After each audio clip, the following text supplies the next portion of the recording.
Baik, saya menyapa Bapak Ibu setempat. Shalom. Selamat hari Minggu. Saya menyapa juga oma-oma yang di bawah. Shalom oma. Di lantai 1, salam semuanya.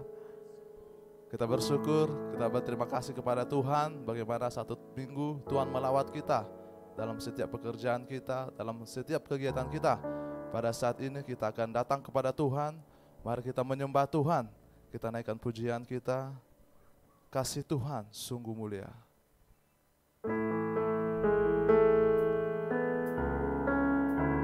Mari kita menyembah Tuhan. Kita naikkan pujian ini. Terima kasih Tuhan. Kasih Tuhan sungguh mulia,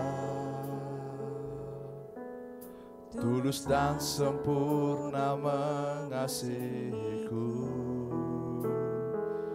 Pengorbanan di Kalvari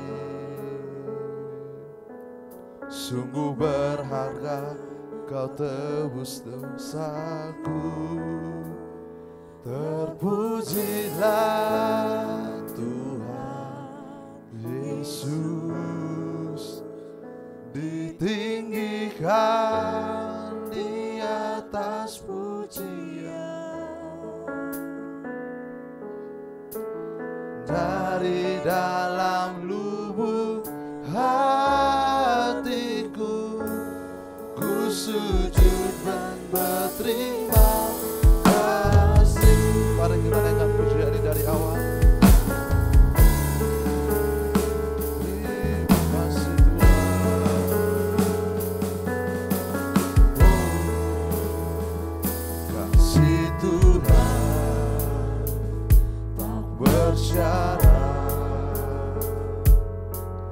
Tak seperti cinta yang ada di dunia, selalu memberi lebih dari yang layak ku terima di hidupku.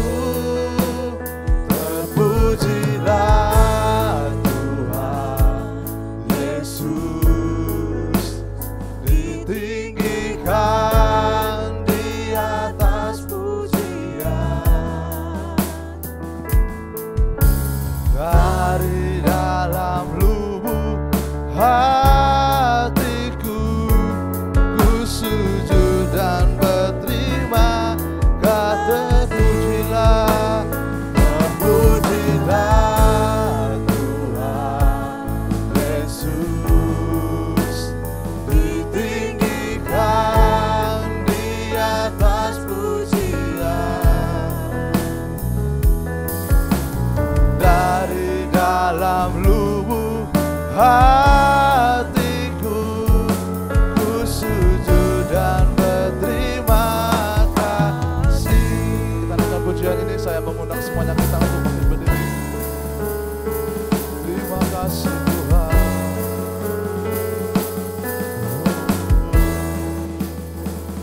Kasih Tuhan sungguh mulia, tulus dan sempurna mengasihiku. Pengorbanan di Kalvari sungguh berharga, kau tebus dosaku. Terpujilah Tuhan Yesus, ditinggikan di atas pujian. Dari dalam lubuk hatiku, ku sujud dan berterima. Terpujilah Tuhan Yesus, ditinggikan di atas pujian. Dari dalam lubuk hatiku, ku sujud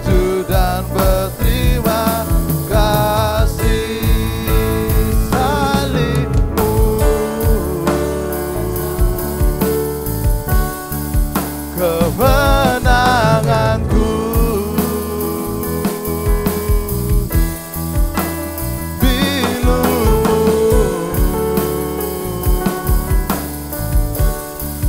Kesembuhanku,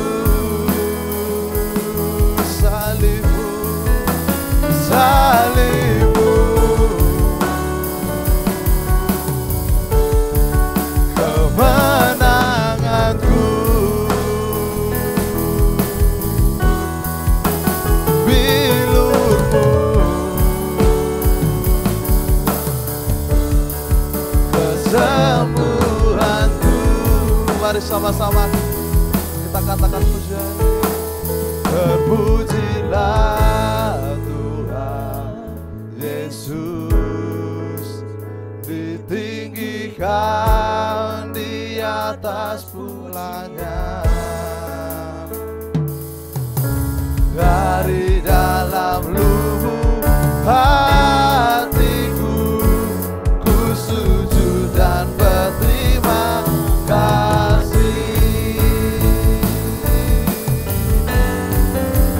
Terpujilah Tuhan Yesus, ditinggikan di atas pujian. Dari dalam lubuk hatiku, ku sujud dan berterima. Dari dalam lubuk, dari dalam lubuk hatiku, ku sujud dan berterima kasih. Mari kita sembah Tuhan. Terima kasih Tuhan. Haleluya, kami bersyukur. Terima kasih Tuhan. Terima kasih. Haleluya. Oh, kami bersyukur. Kami bersyukur. Haleluya Tuhan. Terima kasih Tuhan. Haleluya. Oh, haleluya. Terima kasih Bapa. Terima kasih Tuhan. Kami bersyukur Tuhan. Terima kasih Yesus.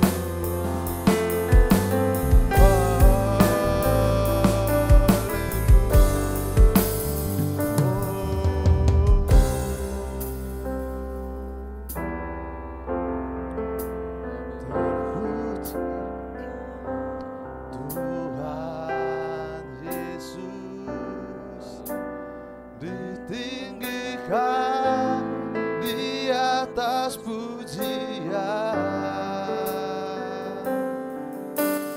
Dari dalam lubuk hatiku, ku sujud dan berterima kasih. Terpujilah Tuhan Yesus, ditinggikan di atas pujian. Dari dalam lubuk hatiku, ku sujud dan berterima kasih. Dari dalam lubuk hatiku, dari dalam lubuk hatiku, ku sujud dan berterima kasih. Terpujilah Tuhan, termulialah Engkau ya Bapa. Kasih Tuhan yang selalu ada bagi kami, kasih Tuhan yang membuat kami semakin bersuka cita, kasih Tuhan yang membuat kami penuh dengan pengharapan. Terima kasih untuk kasih-Mu Bapa. Terima kasih untuk segala kebaikan pengorbanan-Mu yang begitu sempurna bagi kami. Terpujilah Engkau ya Bapa. Biarlah tetap kasih-Mu yang menyertai dalam ibadah kami ini. Mulai dari awal, pertengahan hingga berakhirnya, nama-Mu yang ditinggikan, dipermuliakan Bapa. Kuduskan kami, layakkan kami yang mengambil pelayan di pagi hari ini Bapa.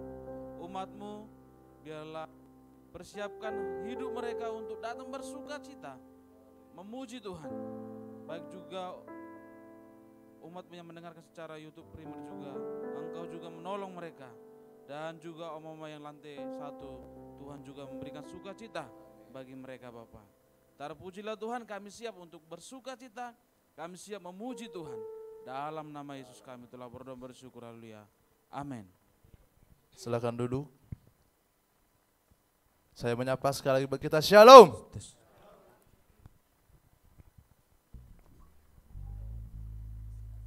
Kita mungkin berkumpul di tempat ini dari berbagai suku. Mungkin dari ada suku Batak, suku Jawa. Kita datang di sini bersatu untuk memuji Tuhan, amin. Kita siap memuji Tuhan, kita naikkan pujian kita ini, tiba saatnya.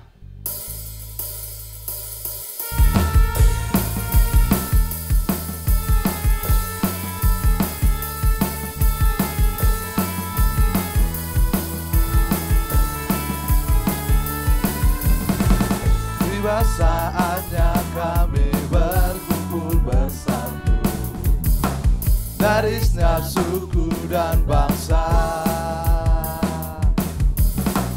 berdiri di hadapan tahta Anak Domba, satu suara menyatakan kemuliaan bagi Allah yang duduk dan bertahta. Kami naikkan pada Anak Domba, pujian dan kekuatan, hormat dan kekuasaan, kemuliaan bagi Dia selamanya. Biar lebih semangat Bapak Ibu, saya mengundang semuanya kita bangkit berdiri, amin. Mungkin yang belum tahu, mungkin pujian ini kita sama-sama belajar, amin. Yuk kita naikkan pujian ini dari awal.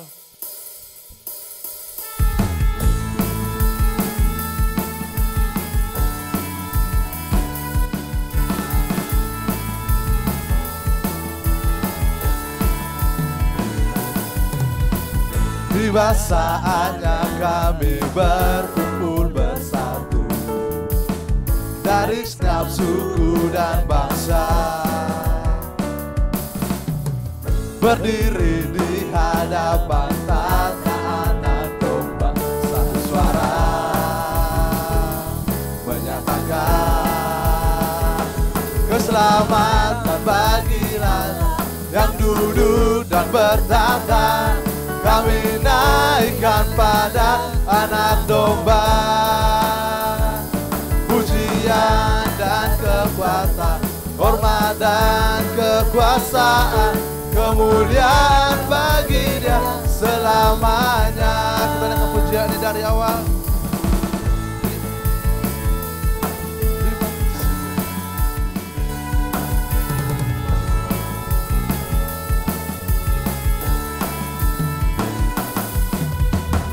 Tiba saatnya kami berkumpul bersatu dari setiap suku dan bangsa,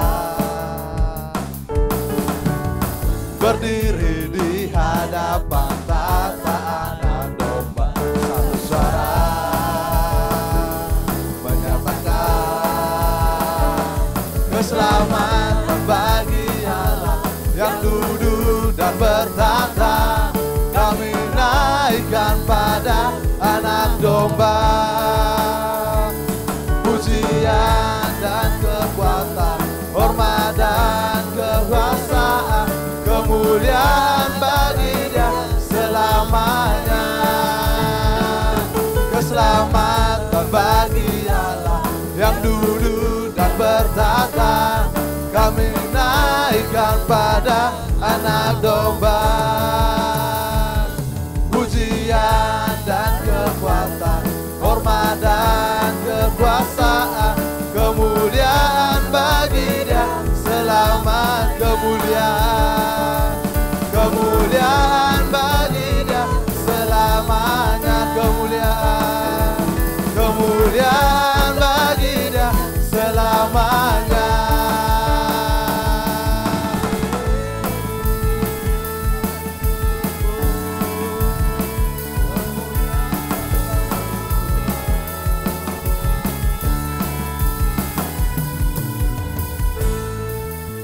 Masih semangat memuji Tuhan, amin. Amin. Masih kuat berdiri, amin. Masih. Mari kita naikkan pujian ini. Segenap langkah kami tertuju.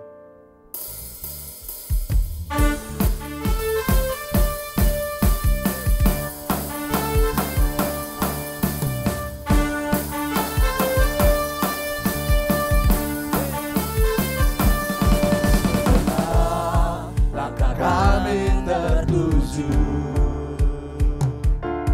Dari segala penjuru mendekat kepada Sang Penebus, dapati sinar terang yang kudus. Mari kita katakan, oh Yesus, Kau berkuasa untuk selamanya. Kami agungkan nama-Mu, pembebas segala belenggu. Hanya Yesus Kau satu alasan kami datang untuk menyembah-Mu. Karena segala ikatan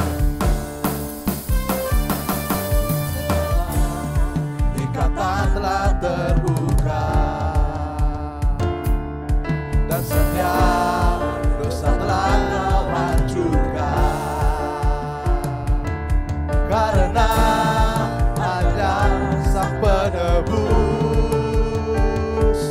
Sucikan saya terang-terang-Mu.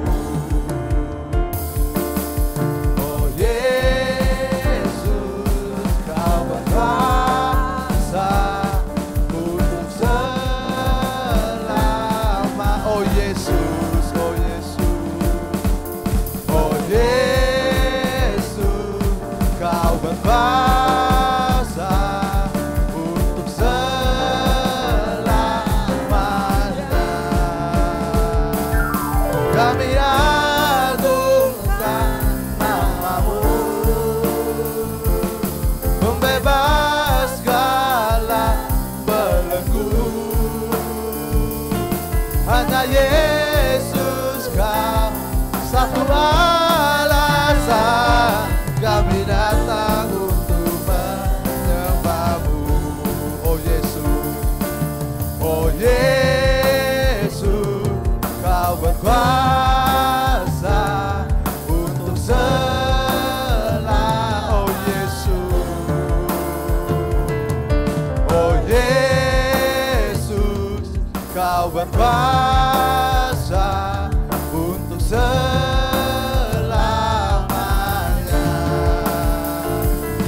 Kami agungkan nama-Mu, pembebas segala belenggu. Hanya Yesus, hanya Yesus Kau satu alasan kami datang untuk menyembah-Mu.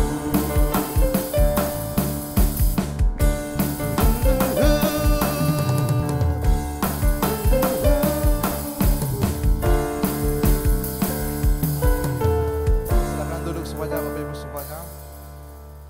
Saya membuka ruang kesaksian. Bapak Ibu, ada mungkin yang menyaksikan kebaikan Tuhan dalam satu minggu ini, bisa disaksikan ke depan. Sebelum itu kita naikkan pujian kita, Ku Kan Bangkit.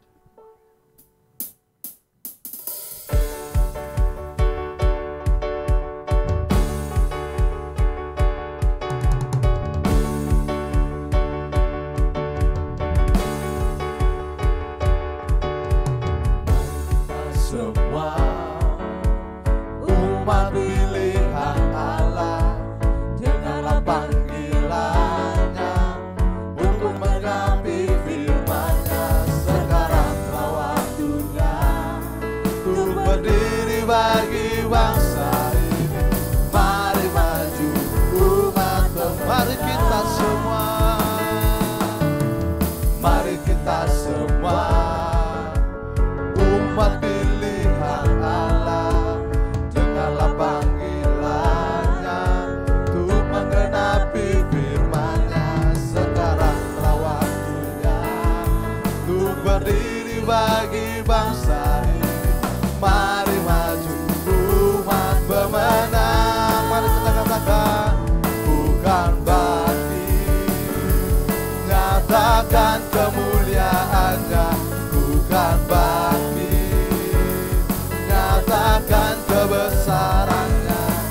sampai setiap lutut bertelut, semua lidah mengaku Yesus Kristus dialah Tuhan, Raja segala raja.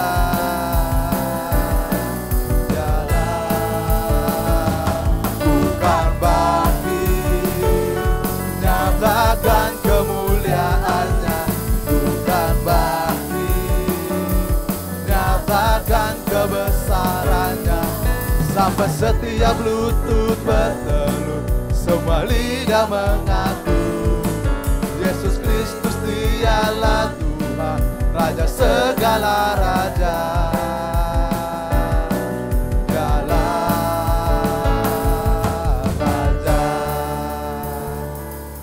Ada Bapak Ibu, puji Tuhan.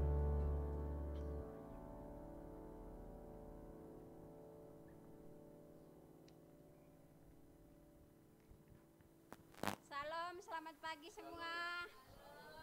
Puji Tuhan, saya menyaksikan cinta kasih Tuhan khusus buat anak saya. Saya bersyukur Tuhan titipkan seorang anak kepada saya, itu adalah anugerah terbesar buat saya.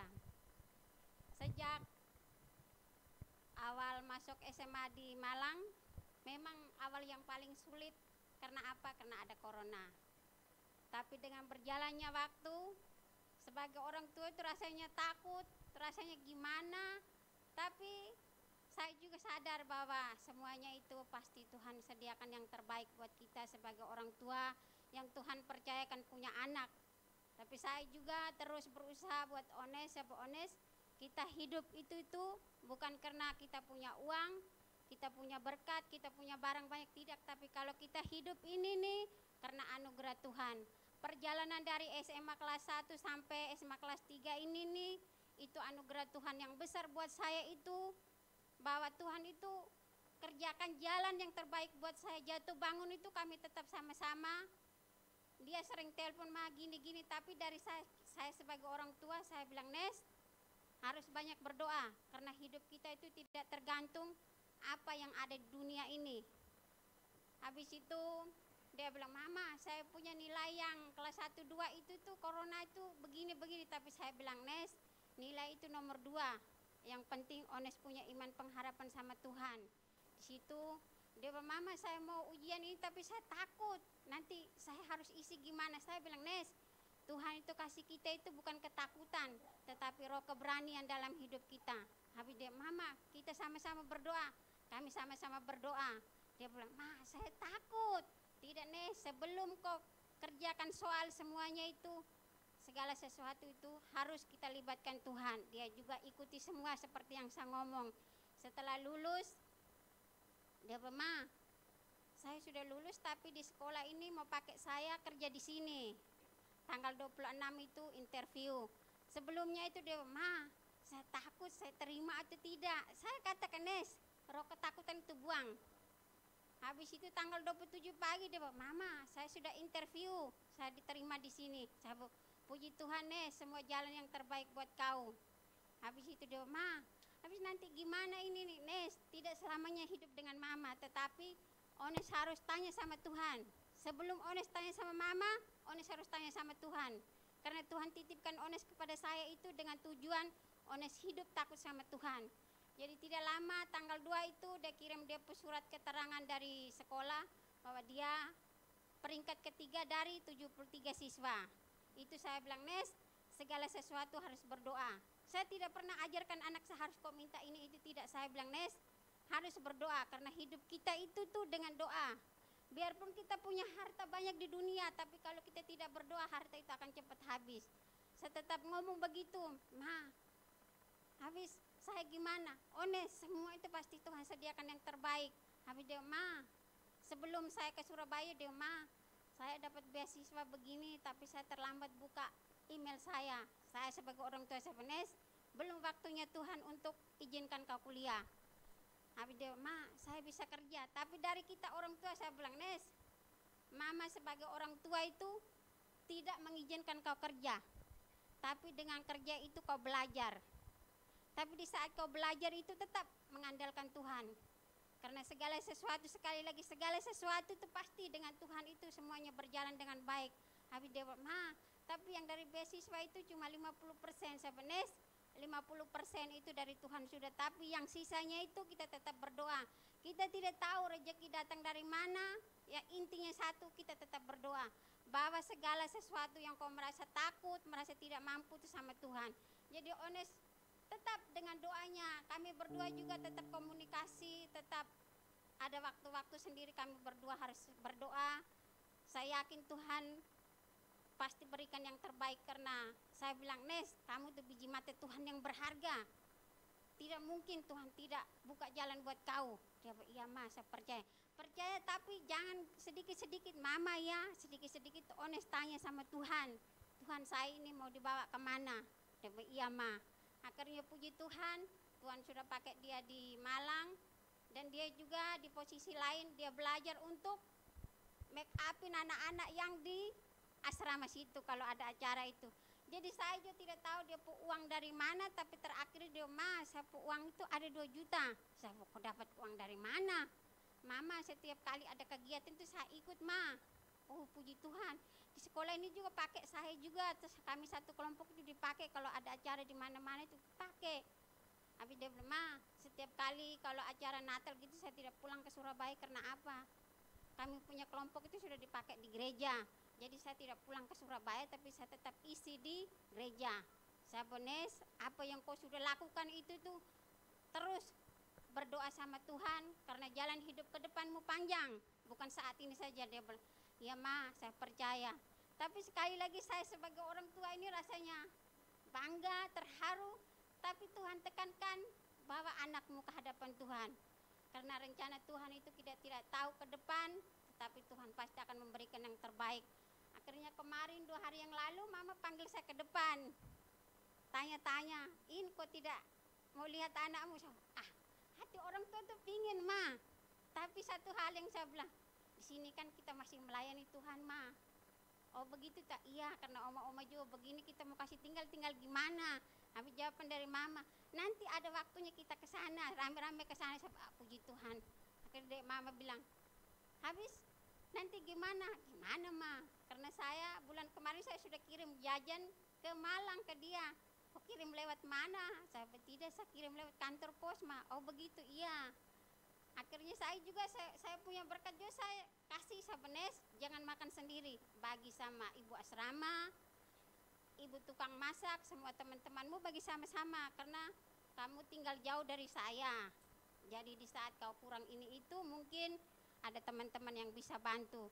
Jadi sekarang saya tidak minta apa-apa dari jemaat Tuhan, cuma hanya bantu, dukung doa saja, semoga semuanya berjalan lancar. Kita sama-sama juga merasa bahagia, supaya semua anak-anak kita yang terlibat di gereja ini bisa dipakai Tuhan menjadi berkat. Puji Tuhan. Mari kita berikan kemuliaan buat Tuhan. Kita saling berdoa, saling mendoakan, supaya Tuhan selalu menolong kita. Mari Bapak Ibu kita persiapkan persembahan kita, sebelum itu kita berdoa. Terima kasih Tuhan, terima kasih Yesus. Kami Tuhan, anak-anak-Mu datang membawa persembahan kami ke hadapan-Mu. Bila Tuhan menolong, menerima setiap persembahan kami Bapa. Terima kasih Tuhan, kami berikan persembahan dengan penuh ucapan syukur di dalam nama Yesus. Haleluya. Amin. Kita berikan persembahan kita, kita naikkan pujian Ku Kan Bangkit.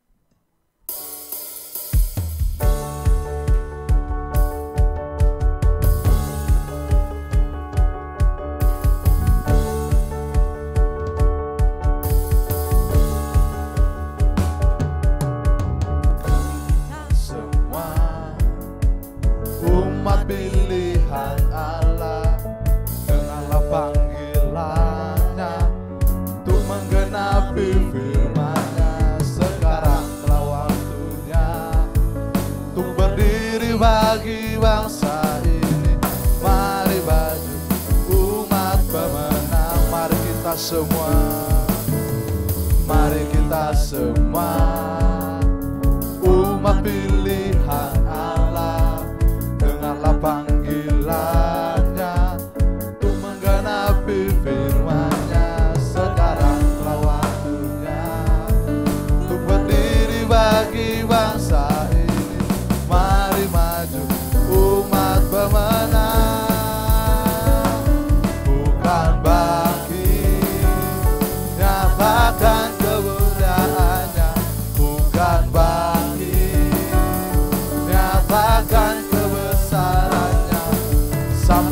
setiap lutut bertelut, semua lidah mengaku Yesus Kristus dialah Tuhan, Raja segala raja. Ku kan bangkit, nyatakan kemuliaannya. Ku kan bangkit, nyatakan kebesarannya. Sampai setiap lutut bertelut, semua lidah mengaku Yesus Kristus dialah Tuhan, Raja segala raja. Dialah Raja. Kita bersyukur pada Tuhan pada saat ini. Kita akan mendengarkan firman Tuhan, kebenaran firman Tuhan yang disampaikan nanti Bapak Gembala. Saya mengundang kita semuanya bangkit berdiri. Kita naikkan pujian kita, Mahkota Kehidupan.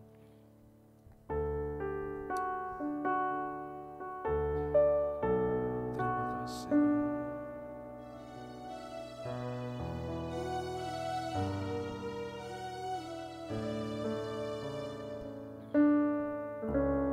Tak akan pernah ku sesali mengiring Yesus sepanjang hidupku, lewati lembah air mata, ku saksikan kemuliaan-Mu dinyatakan. Berapapun harga yang harus ku bayar, ku kan tetap setia melayani, mengasihi-Mu, mengiring-Mu seumur hidupku. Janji-Mu kan tetap ku pegang teguh sampai ku dapat mahkota kehidupan. Kita naikkan pujian dari awal. Terima kasih Tuhan.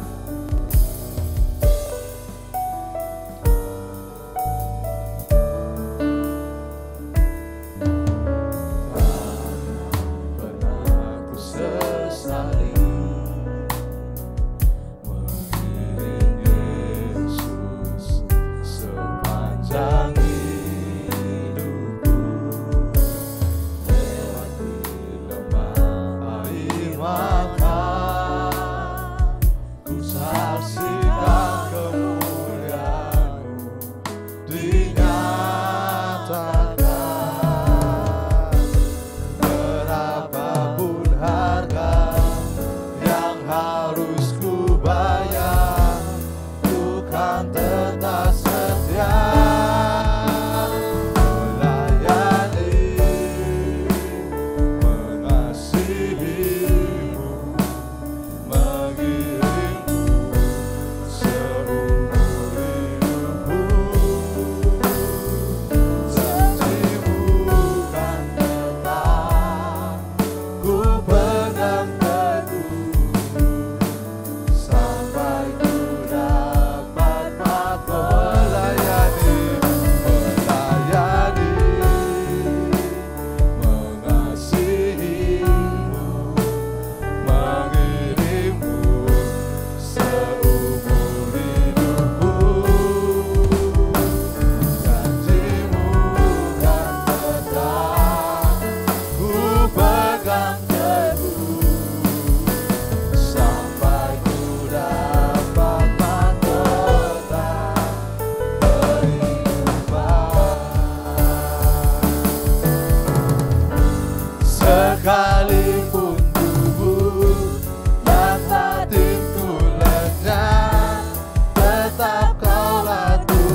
pelayan berikutnya para pengembala.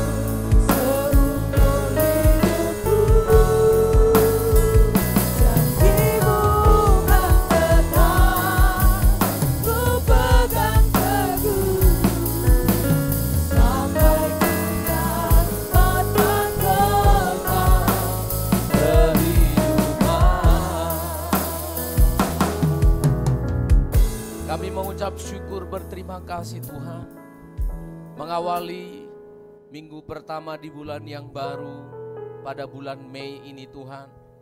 Hati kami penuh dengan ucapan syukur, karena disinilah kami ada di dalam penyertaan-Mu ya Tuhan. Segala puji-pujian dan syukur kami naikkan sebagai rasa sembah kami, syukur kami atas keselamatan yang sudah Tuhan berikan kepada kami. Bukan karena berkat-berkat, bukan karena yang lain, tetapi karena kami mengingat betapa berharganya Engkau telah menyelamatkan hidup kami. Keselamatan yang tak terhingga, itulah tujuan dari pujian dan sembah kami pada hari ini. Terimalah itu semua ya Allah, memperkenan hati-Mu. Dan kami masih diberi kesempatan lagi dalam ibadah ini mendengar firman. Tolong kami supaya fokus kami tertuju hanya kepada Tuhan. Hati dan pikiran kami tidak terganggu oleh apapun dalam beberapa menit ke depan. Sehingga firman Allah yang diperdengarkan tidak sia-sia. Firman Allah yang sudah disiapkan tidak menjadi pergi dan hilang begitu saja. Kami akan pulang untuk menjadi pelaku-pelaku firman Tuhan. Terpujilah nama-Mu. Kami siap merenungkan firman-Mu hari ini ya Tuhan. Menjadi jemaat yang bertumbuh dengan sehat. Dalam nama Yesus, haleluya. Amin, amin. Silakan duduk. Salam sejahtera dalam kasih Tuhan kita Yesus Kristus. Selamat hari Minggu dan shalom untuk kita semuanya. Sekali lagi shalom. Iya, puji Tuhan. Kalau saudara perhatikan dalam flyer yang sudah dibagikan multimedia pada hari Sabtu yang lalu, kita akan merenungkan firman Allah tentang gereja atau jemaat. Mengapa saya sebutkan saya buat tanda petik? Jangan sampai saudara berpikir gereja itu gedung gerejanya, bukan. Tetapi maksudnya gereja di sana adalah jemaat yang bertumbuh dengan sehat. Amin. Saya punya gambar yang sederhana yang saudara bisa dapatkan di internet dengan gampang. Gambar yang sederhana ini adalah dua jenis tempat, ya, dua tempat tumbuhan yang sama-sama kacangnya ditempatkan pada wadah yang sama dengan kualitas yang sama, bentuk yang sama. Hanya perbedaannya adalah yang satu pot atau tempat tumbuhan ini ditaruh di tempat yang gelap, yang satunya ditaruh di tempat yang terang. Ternyata ada perbedaan. Dari hasil eksperimen ini, percobaan ini, didapatkan hasilnya bahwa tanaman yang ditanam di tempat yang gelap dengan air dan tempat yang sama, itu menuju kepada kematian. Tumbuh, tetapi saudara bisa lihat layu atau tidak sehat.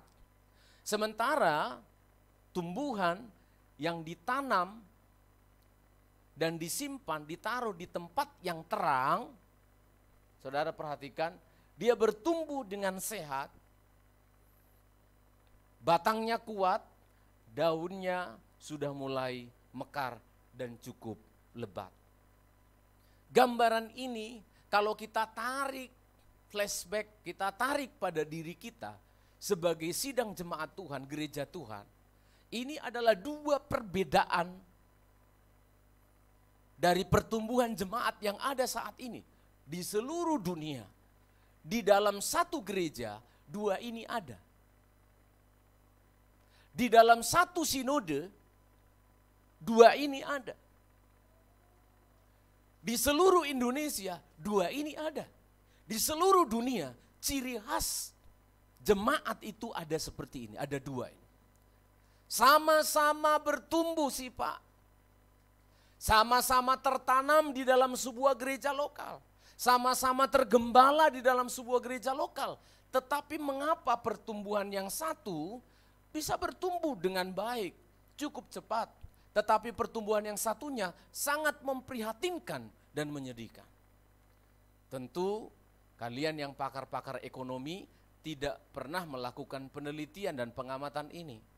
Saudara yang ahli komputer IT tidak pernah melakukan pengamatan dan penelitian ini. Ini kami-kami yang melakukannya. Para pendeta, para hamba Tuhan, dosen-dosen di sekolah tinggi teologi melakukan pengamatan, melakukan pelayanan-pelayanan dan memperhatikan betul. Jemaat itu ada yang bertumbuh tapi tidak sehat. Tapi ada juga jemaat yang bertumbuh dengan sehat. Nah, pada pagi hari ini kita akan belajar bagaimana bertumbuh dengan sehat. Jangan yang tidak sehatnya. Biasanya yang sakit-sakit dan tidak sehat itu tidak perlu dipelajari, betul? Halo, betul? Kalau penyakit bisa ditularkan? Halo, penyakit bisa ditularkan? Bisa. Sehat bisa ditularkan enggak? Aku mau sehat, mau duduk dulu di dekatnya orang sehat. Jadi sakit orang sehat kau bikin. Yang jelek-jelek itu biasanya nggak perlu dipelajari, ketularan dewe. Gereja bertanggung jawab untuk kita belajar bagaimana menjadi jemaat yang bertumbuh dengan sehat. Katakan amin. Kita membaca Kisah Rasul pasal yang ke-6, ayat yang pertama sampai ayat yang ke-7. Kisah Rasul pasal yang ke-6, ayat 1 sampai 7, inilah yang dialami oleh gereja mula-mula yang perlu menjadi pelajaran bagi kita. Kisah Rasul 6 ayat 1 sampai ayat 7, saya membaca ayat 1, jemaat dibantu nanti penatua kita, ayat yang kedua dan seterusnya bergantian. Pada masa itu, ketika jumlah murid makin bertambah, timbullah sungut-sungut di antara orang-orang Yahudi yang berbahasa Yunani terhadap orang-orang Ibrani. Karena pembagian kepada janda-janda mereka diabaikan dalam pelayanan sehari-hari.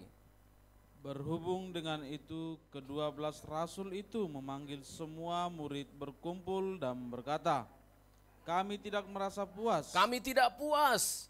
Karena kami melalaikan firman Allah untuk melayani meja. Karena itu saudara-saudara, pilihlah 7 orang dari antaramu yang terkenal baik dan yang penuh roh dan hikmat, supaya kami mengangkat mereka untuk tugas itu.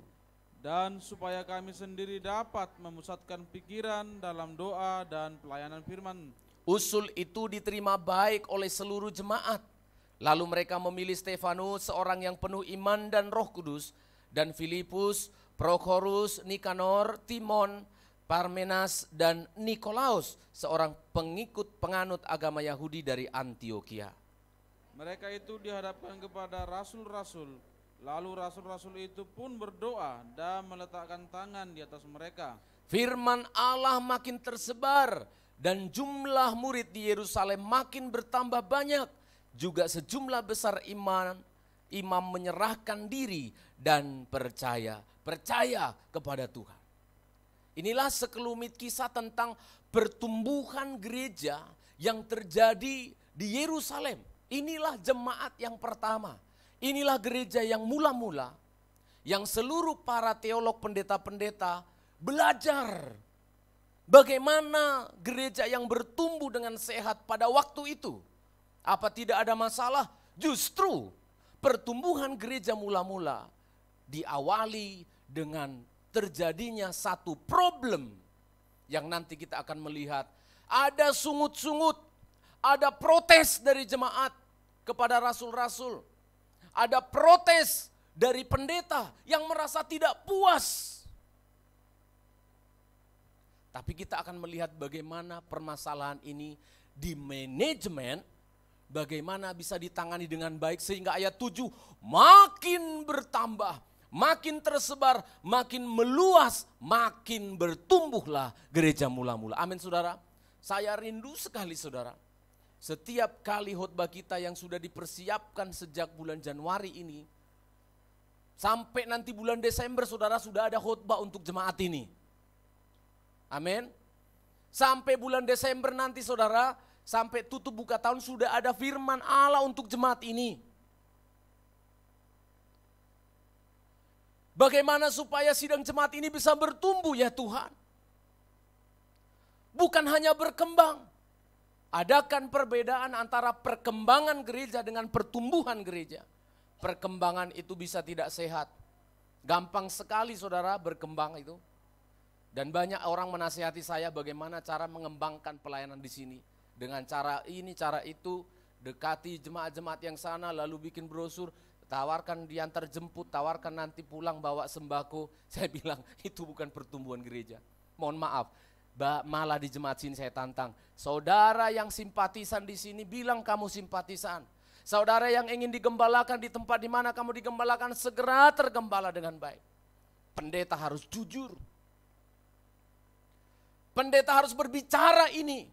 Karena pertumbuhan gereja, mengapa gereja mula-mula bisa bertumbuh dengan kuat? Ayat yang pertama dikatakan pada masa itu. Saudara lihat ayat pembuka pada ayat 1 apa dikatakan Pak Gunadi? Pada masa itu. Pada masa itu. Saudara garis bawahi ini, keterangan waktu ini sangat penting bagi saya. Pada waktu itu jumlah murid makin bertambah. Saudara coba ya, coba saya minta fokus dari jemaat. Kalau saya ngomong gini contohnya, saudara pada masa ini gereja kita sudah bertumbuh besar. Kira-kira apa yang ada dalam pikiran kalian? Berarti ada masa? Berarti ada masa-masa yang lampau, betul? Pada masa ini, pada saat ini Pak Gunadi sudah ganteng sekali. Loh, berarti ada sesuatu kan? Ayat ini juga maksudnya gitu. Pada masa itu, pada masa zaman rasul-rasul itu, terjadi pertambahan, muncullah pertanyaan. Emang waktu itu kenapa bisa bertumbuh? Memang mengapa pada waktu itu, pada masa itu sebelumnya ada apa? Saya runut. Pada masa itu runut ke belakang ketemu. Penyebab dari pertumbuhan gereja yang pertama adalah dirunut. Ternyata karena satu peristiwa, ada satu dasar dan pondasi yang telah dibangun. Mengapa Dr. Lukas yang menulis Kisah Rasul pasal 6 mengatakan pada masa itu terjadi pertumbuhan gereja. Ternyata karena dimulai dengan Yesus Kristus yang menjadi dasar yang didirikan oleh para hamba-hamba Tuhan pada waktu itu. Amin. Gereja yang bertumbuh harus jelas pondasinya. Gereja yang bertumbuh pada waktu itu tidak tumbuh begitu saja. Harus ada akarnya, harus ada tanahnya, harus ada dasarnya kalau ingin menanam sebuah tumbuhan. Dan saya melihat dasar yang paling dasar dari semuanya itu adalah Yesus Kristus. Menjadi 12 murid. Yesus Kristus datang ke dunia itulah dasarnya. Dia rekrut 12 murid. 12 murid nanti kita tahu menjadi 70 murid. Dari 70 murid kita tahu di loteng Yerusalem 120 orang murid. Dari 120 orang murid Petrus berkhotbah menjadi 3.000 orang. Lalu kemudian berkembang jadi 5.000 menjadi sangat-sangat banyak. Sampai di Kisah Rasul pasal yang ke-6 ini setidaknya mereka sudah berjumlah paling tidak 7.500 jiwa. Dimulai dari apa? Modal Pak, bukan. Dimulai dari apa? Pendetanya ganteng. Cocok dengan generasi Z. Bukan. Itu komplimen-komplimen. Itu adalah pendukung-pendukungnya. Dimulai dari apa? Oh dimulai dulu dari adanya jemaat. Bukan. Bukan. Harus dimulai dari Kristus Yesus yang menjadi dasar. Yesuslah yang menjadi penyebab dari semua ini. Amin saudara. Dialah seorang guru. Dialah Yesus yang memulai segalanya. Tanpa adanya Yesus tidak akan ada yang terjadi. Dia mengatakan pada Matius pasal 16, kita membaca ini. Di atas dasar inilah gereja itu dibangun. Matius pasal yang ke-16 ayat yang ke-13 mulai. Tolong Pak Gunadi bacakan untuk kita. Matius 16 ayat 13 dimulai. Demikian firman Tuhan. Iya. Setelah Yesus tiba di daerah Kaisarea Filipi, ia bertanya kepada murid-muridnya, Iya. kata orang, siapakah anak manusia itu? Jawab mereka. Jawab mereka, ada yang mengatakan Yohanes Pembaptis, Iya. ada juga yang mengatakan Elia, dan ada pula yang mengatakan Yeremia atau salah seorang daripada nabi. Iya.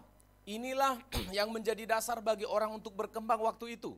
Kuasa Elia, kehebatan Yeremia, dan lain sebagainya.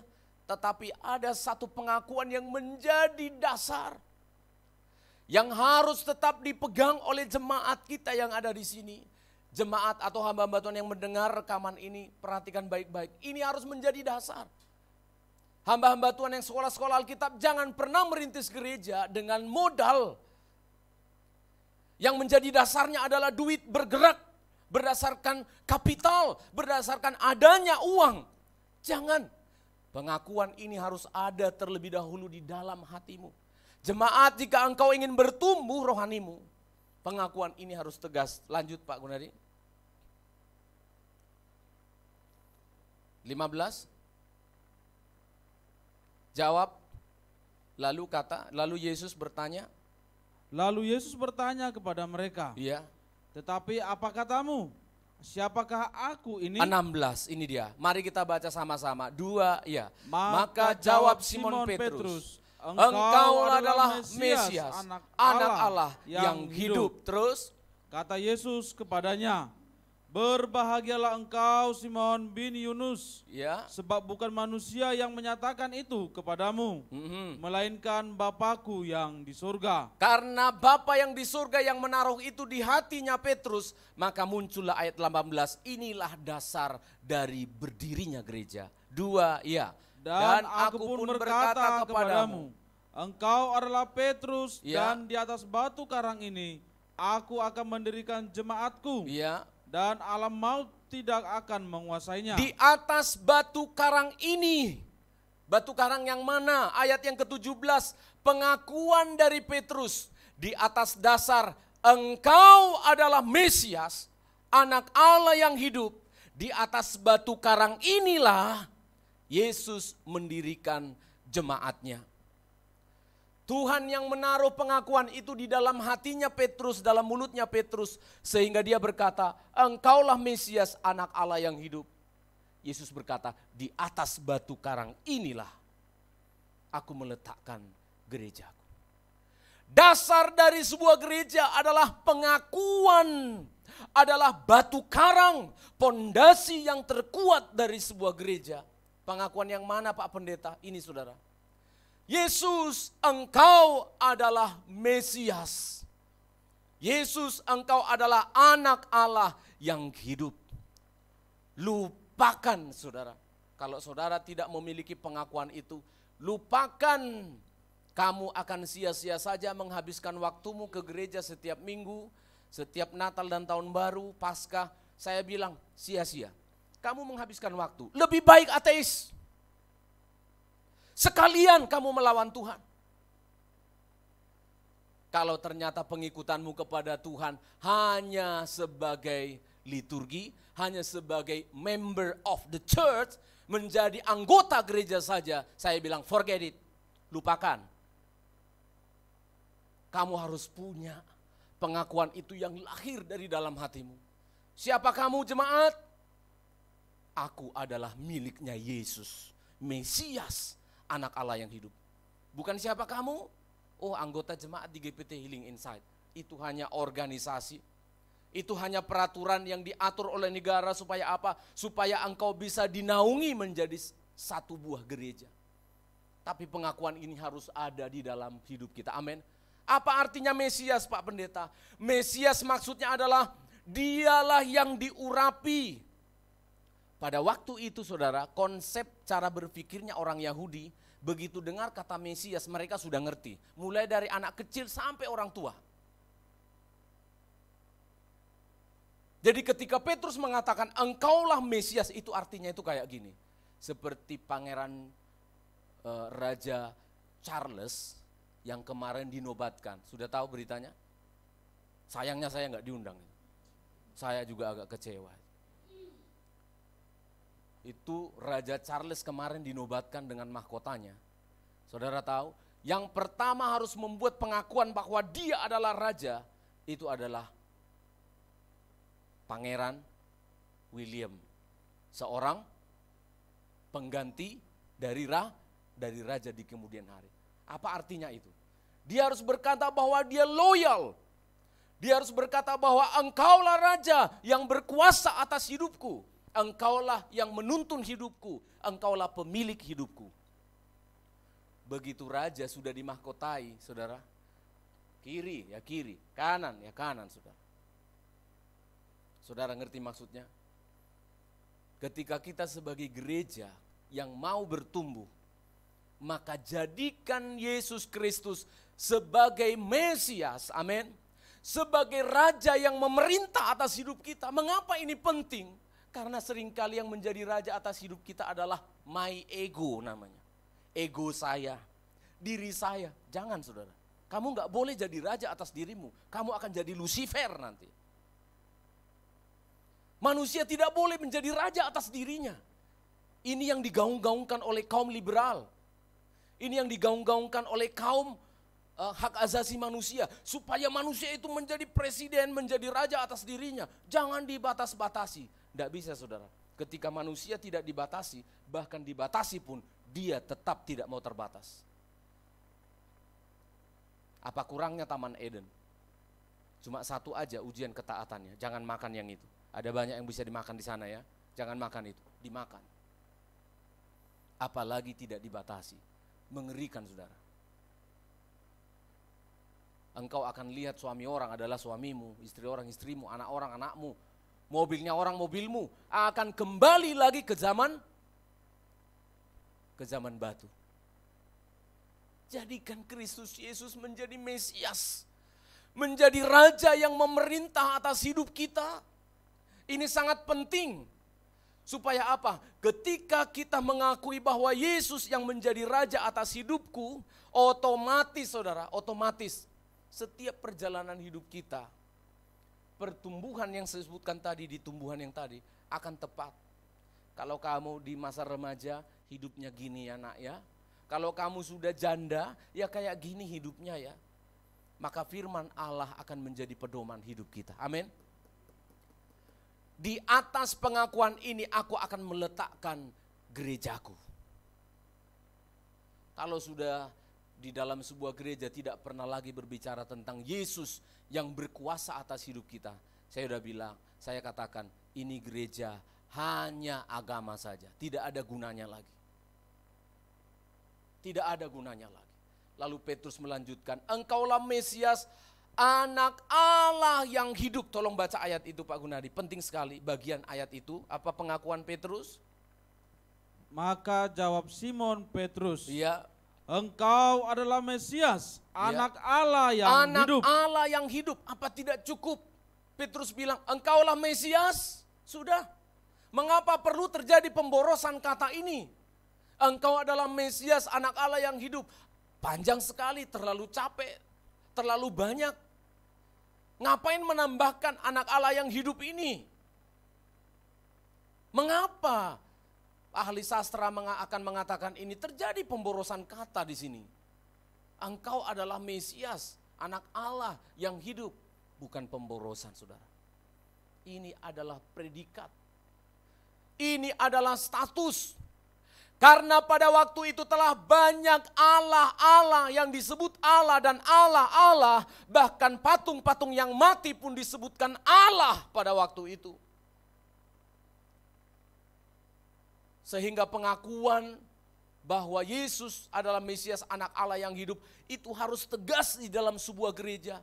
Untuk menunjukkan bahwa Allah yang engkau sembah itu adalah Allah yang hidup. Amin. The living God. Allah yang memberikan kehidupan. Jadi sumber pertumbuhan rohani kita itu adalah Allah. Amin. Ini perlu. Engkaulah Mesias anak Allah yang hidup. supaya kita orang-orang yang percaya kepada Tuhan ini memiliki pengharapan. Kalau orang yang hidup itu saudara dinamis dia. Tapi orang yang sudah mati itu ya gini. Iya kan? Kalau sudah mati itu kayak nggak ada minat hidup lagi.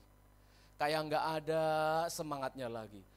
Putus asa melulu. Menangisi diri terus menerus. Petrus mengatakan, engkau anak Allah yang hidup bukan yang mati. Sudah banyak anak-anak Tuhan menganggap bahwa Yesus Tuhannya itu sudah mati. Tidak berdaya, tidak mampu, tidak berkuasa lagi. Gereja yang mau bertumbuh harus memiliki pengertian ini. Allah yang kita sembah adalah Allah yang hidup, Dia yang memberikan penghidupan atas kita. Kita kembali kepada nats yang tadi, saya ingin berbicara cukup banyak pada hari ini. Pada pasal yang ke-6 ayat 1, dasarnya adalah Yesus. Tujuannya adalah menjadi murid. Ayat yang pertama. Pasal 6. Pada masa itu, Ya. ketika jumlah murid makin bertambah. Salah baca Pak. Pada masa itu ketika jumlah jemaat makin bertambah. Bukan, coba dibaca yang jelas Pak. Yang Pada masa itu, ya, ketika jumlah murid. jumlah jemaat. Murid Pak. Murid ya. Jemaat lihat jumlah murid apa jumlah jemaat? Oke, dibaca sekali lagi bersama jemaat 2. Ya. Pada masa itu, Ya. ketika jumlah murid makin bertambah. Terima kasih. Jumlah apa saudara? Jumlah jemaat.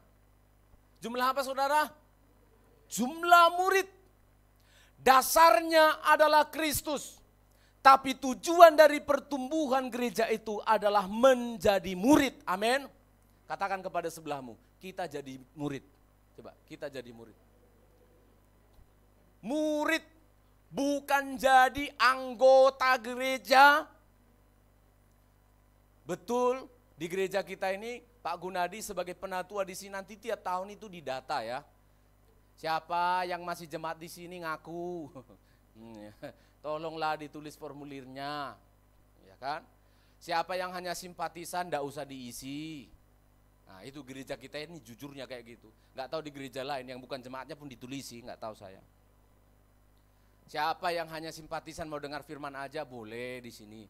Siapa yang jemaat di sini member of the Healing Insight, tolong diisi formulirnya. Supaya apa? Kamu berhak mendapat pelayanan dari pendeta, dari gereja. Pelayanan syukur kah, ibadah ini kah, nanti ada anak menikah kah, ada pemakaman kah, itu member.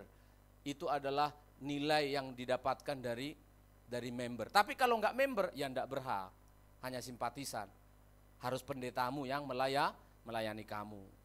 Ya, jadi gitu ya, sudah paham ya? Saya sudah jelaskan itu tahun yang lalu. Di sini dikatakan pada masa itu ketika jumlah murid makin bertambah-tambah. Sangat menarik bagi saya. Penggunaan kata murid ini. Walaupun nanti ayat 5 disebutkan jemaat, tapi itu bukan eklesia, bukan maksudnya jemaat, tetapi kumpulan orang-orang. Maksudnya adalah menjadi murid dalam bahasa yang lebih jauh. Waktu ditulis Dr. Lukas, maksudnya murid di sini adalah seorang matetes atau seorang disciple atau seorang pelajar. Amin. Mau bertumbuh jadi jemaat yang sehat, jadi murid. Jadi orang yang belajar sebagai orang yang mau meningkatkan pemahamannya. Mau meningkatkan pengertiannya, senang belajar. Inilah ciri khas dari jemaat mula-mula. Saya tidak tahu kenapa di jemaat di masa-masa sekarang ini kok membuat gereja itu sudah seperti apa ya? Seperti restoran, seperti tempat hiburan, ya refreshing karena fasilitas di sana bagus. Saya lihat di Alkitab kok nggak ada ya. Saya cek supaya asli, langsung aslinya gitu ya. Saya cek Kisah Rasul 6 ayat 1. Gereja yang bertumbuh disebutkan menjadi seorang murid. To learn is to be. Seorang yang belajar atau murid itu adalah To learn is to be. Untuk menjadi sesuatu. Itu artinya murid. Orang datang ke gereja itu pada zaman dahulu adalah menjadi murid. Bukan menjadi member, bukan hanya menjadi anggota gereja. Tapi menjadi murid. Apa yang saudara pahami tentang murid, saudara? Karena kata yang dipakai di sini adalah murid seperti orang yang sekolah itu. Halo? Apa yang saudara pahami tentang menjadi murid? Kan orang sekolahan semua, udah makan sekolah semua kan ini. Makan sekolahan kan kita ini. Makan kursi. Di Jawa sini saya heran. Iya dia enggak makan sekolahan sih, makanya dia enggak ngerti ngomong. Sekolahan kok dimakan? Oh maksudnya sudah mengecam pendidikan. Saudara ngerti maksudnya menjadi murid? Belajar. Nggak mungkin sidang jemaat itu bisa bertumbuh hanya kamu datang hari Minggu, datang ibadah, wis pulang jadi liturgi. Waktu kebaktian kamu main handphone terus. Kalau aku di sekolah itu main handphone. Ada mahasiswa saya main handphone, saya ngajar udah kulempar itu. Saya udah nggak boleh aja sekarang. Kalau boleh udah kulempar itu. Ini sebagai guru loh ya. Ada guru mengajar gitu, lalu anak mahasiswanya main handphone. Coba. Karena definisi murid adalah aku menyediakan telingaku seperti seorangmu. Namanya murid itu, halo. Ini definisi murid loh. Saya enggak ngomong berlebihan. Namanya seorang murid itu harus mau belajar. Karena murid, to learn is to be. Atau ada lagi definisi murid yang dibuat oleh pakar-pakar adalah, salah satunya adalah seorang yang mau, yang belajar itu adalah untuk berubah. Dari tidak tahu harus menjadi tahu. Itulah murid. Kebetulan saya bukan hanya sebagai gembala, kebetulan saya seorang dosen. Jadi cukup mengerti sekali. Dosen itu untuk mempersiapkan materinya saja saudara. Dia harus mempersiapkan apa? Kontrak kuliah. Dia harus mempersiapkan silabusnya. Dia harus mempersiapkan, ada 14 kali pertemuan dia ngajar. Pertemuan pertama ngajar ini, pertemuan kedua ngajar ini, pertemuan ketiga ngajar ini. Standar kompetensinya, penilaiannya nanti begini. Tugas-tugas yang dikasih ke mahasiswa ini, baca bukunya yang ini. Nilainya nanti begini. Kalau ada yang aktif di kelas, nilainya tambah. Tiba-tiba si mahasiswa, kita ngajar, dia buka laptop, dia nonton. Kalau saya bukan pendeta, udah saya cabut sepatu. Tapi saya bilang, tutup laptop. Kamu di sini mau ngapain? Kamu mau belajar atau tidak? Kalau tidak mau belajar, keluar. Kalau saya tidak suruh buka laptop, jangan buka laptop. Matamu yang berdosa itu membuat engkau menjadi penghujat Allah. Kalau saya minta menggunakan laptop, kita gunakan laptop. Tapi jangan kamu belajar, kamu menghina Allah. Kamu gak menghina saya. Sedangkan sudah kamu perhatikan pun kamu tidak tahu. Tiba-tiba saya tanya. Bingung dia, mau jawab apa? Coba perhatikan. Mamamu, papamu, bayari uang sekolahmu sampai ngutang. Saya tahu kamu pun di sini minta beasiswa. Dosen mengajar. Datang dari kota lain loh dosenmu ini ngajar. Halo? Sidoarjo kan kota lain. Saya ngajar di Surabaya. Saya datang. Saya siapkan materi saya dengan baik. Saya tinggalkan anak istri saya. Harusnya saya jadwal mancing ini. Jengkel kali awak. Tapi kamu main-main. Makanya kamu gak jadi apa-apa. Saudara ngerti maksud saya? Gereja mula-mula itu supaya dia bisa bertumbuh dengan baik. Yang dilakukan apa? Belajar, saudara. Belajar. Jangan pendeta menjelaskan firman Allah sedikit saja sudah bosan. Kalau ada pendeta yang menggali firman Allah disampaikan dengan baik, kita pusing. Tapi kalau kita mendengarkan ada oknum-oknum yang berkhutbah asal-ngasal, ngawur-ngawur, gak pernah dipersiapkan dengan baik. Kita bersuka cita, haleluya, inilah firman Tuhan, inilah firman Tuhan, inilah firman Tuhan. Saudara seperti tumbuhan yang tadi, tumbuh sih, tapi kamu begitu lemah. Ada persoalan sedikit kamu tinggalkan Tuhan. Kita belajar, pendeta juga harus menjadi seorang murid. Sidang jemaat harus menjadi seorang murid, jangan berhenti hanya menjadi anggota jemaat saja. Jangan saudara. Kalau seorang murid itu begini, saudara baca ya. YA, MA, HA, apa ini? Keyboard. Kan biasanya kan gitu. Udah capek-capek dosen jangan YA, ya MA, nah, HA, apa ini? Keyboard. Ya mahal lah. Loh, betul. Kayak gitulah orang yang belajar. Orang yang belajar tapi nggak memperhatikan dengan baik. Saudara, banyak orang Kristen kayak gitu loh saudara. Ya mama, ya apa itu? Keyboard. Yesus penebus dosa saya bilang. Masalah-masalah kecil kadangkala kita bingung menghadapi. Berarti kamu umurnya sudah 50 tahun, yang 50, 40 tahun. Tapi kerohanianmu itu loh masih cetek. Kerohanianmu itu sangat-sangat kecil, sangat-sangat minim. Itu sebabnya Dr. Lukas mencatat di sini, gereja pada waktu itu bertumbuh dengan luar biasa. Kenapa? Status mereka bukan hanya orang yang mau mendengar, tetapi status mereka adalah status sebagai seorang murid yang mau berubah. Amin. Ayo kita berubah saudara. Harus ada perubahan. Tolong lihat saya, istri saya, lihat saya. Tahun yang lalu berubah enggak saya? Berubah enggak cara saya mencintai dia? Saya harus perhatikan. Ada perubahan enggak? Kalau tidak ada perubahan saudara, aduh saudara tidak bertumbuh. Saudara tidak jadi murid. Saudara hanya menggunakan waktu, menghabiskan waktu sia-sia.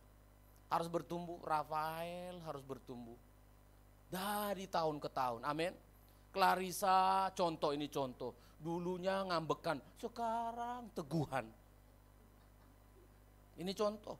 Mbah-mbah yang di bawah sana itu dulunya ngaleman, minta diperhatikan. Sekarang jadi suka perhati. Itulah yang benar. Amin. Itulah yang benar. Karena gereja yang bertumbuh itu adalah gereja yang menjadi murid. Ya, saya masih jarang, belum ada rencana juga mau bikin seminar, tapi saya perhatikan setiap ada sedikit waktu untuk belajar, jemaatnya enggak ada yang datang. Ya, tahun lalu itu ada PMK, Perjanjian Murid Kristus, yang daftar sedikit. Karena apa? Masih banyak mental kita itu hanya seperti ini, ibadah-ibadah minggu, ya goyang-goyang, senang-senang. Padahal dulu itu gereja mula-mula Kisah Rasul 2 ayat 41-42, mereka sering berkumpul untuk mendengar pengajaran dari rasul-rasul. Ada satu gambar saudara, perhatikan. Inilah gambaran, saya udah minta izin dari anak saya ya. Nah, saya minta gambarmu ya Dek ya. Ini saudara perhatikan, ini anak saya waktu TK. Jangan-jangan dia delete. Oh ada. Oh, ada ya. Ini anak saya waktu TK ya, saudara perhatikan. Ya. Saudara lihat pakaiannya itu. Lama pakaian itu masih ada di rumah. Masih ada di rumah. Kalau kita melihat dia menggunakan pakaiannya ini waktu TK ini, bagus enggak saudara? Bagus. Tapi coba sekarang kita kasih dia pakai itu. Hah? Lucu aja enggak? Lucu aja enggak? Malah freak, malah kelihatan aneh. Tapi banyak kita gitu loh yang ketawa tadi, saya termasuk. Banyak kita yang kayak gitu. Umurnya sudah gede, tetapi pakaiannya masih seperti kanak-kanak. Ngambekan, gampang remuk, semacam-macam lah. Gampang putus asa, kapan tangguhnya? Ada masalah, iya betul. Tapi coba kita lihat cara menghadapi persoalan permasalahan ketika jemaat bertumbuh. Bukan tidak ada masalah, pasti ada masalah loh saudara. bajuku dulu tidak begini. Kan gitu ya. Ada masalah kan? Ada pengembangan masalahnya. Ini itu udah enggak cukup lagi. Ada masalah. Ada masalah. Kalau kita waktu masih remaja itu yang laki-laki, kaget gitu. Bangun pagi, apa ini? Tumbuh kumis. Kaget kita, tiba-tiba mau mandi, mau nyanyi kan. Ada satu, kok tiba-tiba ngebas? Ada satu, kaget kita yang laki-laki kan. Kita panggil mama kita, "Ma, ada apa ini suaraku?" Nah, yang sabar ya nak ya. Itu adalah konsekuensi dari pertumbuhan. Yang wanita apalagi waktu anak-anak saya pertama kali mereka belajar PMS itu. Waduh, saya yang bingung bukan mereka, dia bingung. Nangis-nangis gitu kan, aku kenapa ini ada darah. Ih, aku udah tambah bingung. Mamanya langsung mengerti, yang sudah ngerti. Berarti kamu sudah remaja. Kita lihat apa masalah yang terjadi gereja mula-mula, bagaimana cara mengatasinya. Ayat yang kedua. Tolong baca ayat yang kedua. Berhubung dengan itu, ke-12 rasul itu memanggil semua murid. Oh, masih ayat 1 ya, ayat 1 sorry. Ayat 1 lanjutkan, ulangi. Pada masa itu, Iya. ketika jumlah murid makin bertambah, timbullah sungut-sungut di antara orang-orang Yahudi. Apa saudara? Timbul masalah, timbul sungut-sungut terus. Yang berbahasa Yunani terhadap orang-orang Ibrani. Iya. Karena pembagian kepada janda-janda mereka diabaikan dalam pelayanan sehari-hari. 2. Berhubung dengan itu, ke-12 rasul itu memanggil semua murid. Iya. Berkumpul dan berkata, Apa? kami tidak merasa puas. Iya. Karena kami melalaikan firman Allah untuk melayani meja. Jadi ada 2 masalah paling tidak yang muncul kalau terjadi pertumbuhan. Dalam hal ini pertumbuhan gereja. Yang pertama, muncul persungutan. Yang kedua, muncul protes dari para pendeta. Karena apa? Pendetanya sibuk ngurusi pelayanan meja, ngurusi ibu-ibu janda, ngurusi bersih-bersih gereja, ngurusi banyak hal. Lupa mempersiapkan firman Tuhan dengan baik.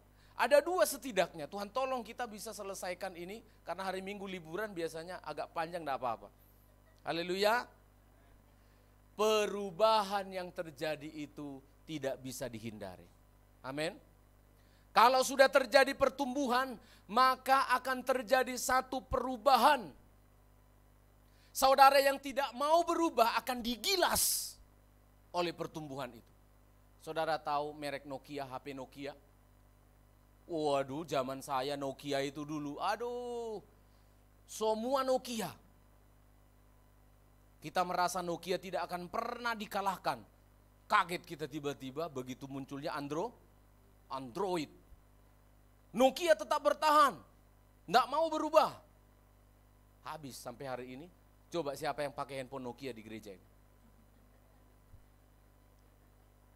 Hah? Enggak ada kan? Enggak ada. Kenapa? Nokia minim inovasi. Nokia tidak cepat menangkap apa itu perubahan. Waktu jemaat sudah semakin banyak, ngatasi orang 120 orang, 12 murid masih bisa. Coba perhatikan ya. 120 jumlah jemaat waktu itu, 12 murid masih bisa. Kalau 120 bagi 12 berarti masing-masing nangani 10 orang. Makanya hebat pendeta kalau ada jemaatnya 1000 orang, 1 orang pendeta yang nangani. Itu hebat itu. Rasul aja nggak bisa. Begitu menjadi 3000 orang, muncullah persungut-sungutan.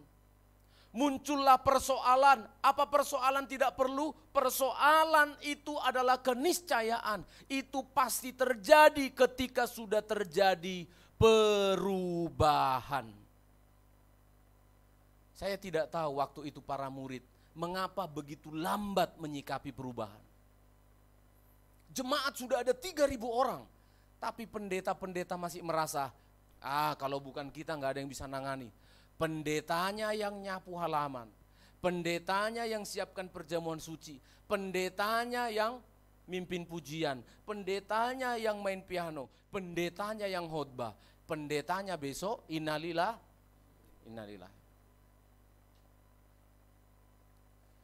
Akhirnya muncul perhutan, bersungut-sungut, ada diskriminasi. Ibu-ibu janda dari orang Yunani tidak dapat pembagian sembako yang ada di gereja itu waktu itu. Mereka protes. Para rasul yang ngomong, loh kami gimana loh ngurusi kalian terus, kapan saya mempersiapkan firman Allah? Itu kata rasul. Kapan kami berdoa? Kalau kami semua yang ngurusi ini, yang suruh kau ngurusi siapa? Yang suruh semua pendeta yang nangani siapa? Jemaat itu bukan miliknya pendeta. Jemaat itu miliknya Tuhan. Amin saudara. Akan muncul ada banyak persoalan, akan ada muncul banyak kebutuhan. Gunakan dan berdayakanlah orang-orang yang ada di sekitar kita. Amin saudara. Saya senang sekali gereja kita ini masih tergolong tidak besar, tetapi cukup berjalan dengan baik. Lantai atau karpet yang saudara injak itu selalu bersih dan harum.